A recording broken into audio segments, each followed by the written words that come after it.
Bag. So we've been talking about back to school time this morning, along with all the things to do to get ready, like clothing and gear. This also brings on the idea that we should talk about some questions about adjusting to college life, empty nest, and school treats. Our Steal Advice columnist, Ann Wellener, is here with some answers for us. Ann, good morning. Great to see you as always. Thank you. So let's start with empty nest syndrome. For those parents letting their kiddos go off to college, what advice do you have, please? Well, it's a transition. And the parents really have to let go. And it's important to plan ahead. If you can focus not on your loss, but on seeing your child move forward, think about the first parents' weekend and your plans to go there. Life will never be the same.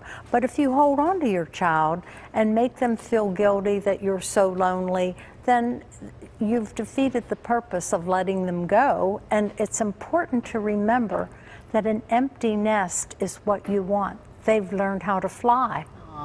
One of our viewers wrote into us that they love having an empty nest.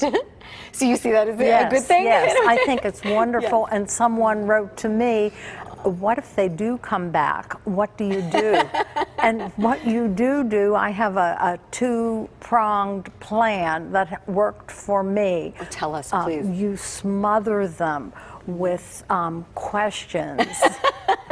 And about every 2 hours, rather than feeding them when they're little, you ask them, what do you think you're going to do? Have you heard from that company yet? Do you think you ought to take the GMATs? If that doesn't work, they just stare at you. If that doesn't work, you start to argue with your spouse about them. I think he could at least cut the grass rather than sleep till 2 o'clock. Sure. And so you focus on them, talk about your friends, and they'll leave. Eventually they'll fly off. Yes. So another one of our viewers wrote in, is it a good idea to room in college with your best friend from high school? What do you think, No, it's really not. It isn't fair to either one of you. It's wonderful that the best friend chose to go to the school that you chose. You'll have each other. But the goal is to meet new people, and you won't grow as much as you should if you don't meet other people. You'll hold each other back, frankly. So have your friend there as a support, but not as a roommate. Gotcha. How about, one viewer writes, how can I be sure my daughter eats right and is getting enough sleep when she goes off to college? It's probably going to be a worry for a lot of parents. So. Yes. You have the talk with her about parties, drinking, boys. Some of the schools have marvelous cafeterias now, and it would not be a problem. Have chosen a school where the meal plan isn't great and you're eating out of vending machines in lower level rooms, you can send her a care package and just don't worry about it too much in this part of her life and your life.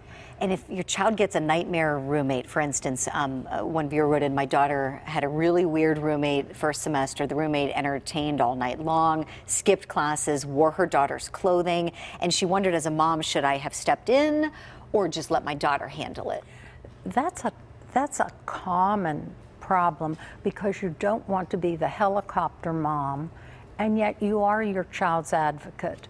So have the daughter go to the RA, the resident advisor, and I think borrowing the clothes, something she can handle herself. But sometimes when a roommate invites a third person to come and spend the night constantly, that's not so good. And you do have to take that to the higher authorities if your daughter can't solve it on her own. Sure. Ann, the next one raises an ethical issue. My friend has her son and daughter email her their papers for school. She edits them before they turn their papers in for grading and wants to know, is this a form of cheating? What do you think? I thought about that. I don't think it's cheating. I think you're not writing the papers, you're proofing them. And often if the mom was in the house with the kids, she'd say, let me proof that for you. Here's a grammatical error or something. In fact, we even have spell check on our laptops now. So I think she's just proofing them. Right. You raise an interesting point. Moms like the spell check, right? Right. Now for younger kids, okay, so why are some moms grumbling that no treats allowed has become a rule in school? My daughter has severe food allergies, and while she's learning what she has to avoid, there's no reason for her to be in her 3rd grade classroom. What are your thoughts on that with the treats and the allergies? Julie, times have changed.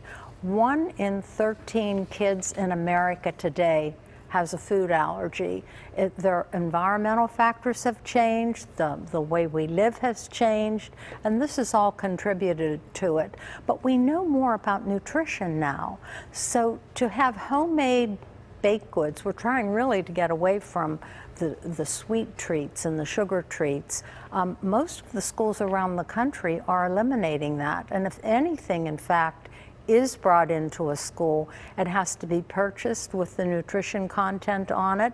And that's, I think, for safety reasons, the way to go. You don't know who's making the homemade treat, and you don't know what their kitchens look like either. Right. Good point, Mary Ann. Always great advice from you. Thank you so much. So great to have you here this morning. And if you'd like more of Mary Ann's Steele advice, you can contact her at getsteeladvice@gmail.com. And of course, watch for her regular segments right here on PTL.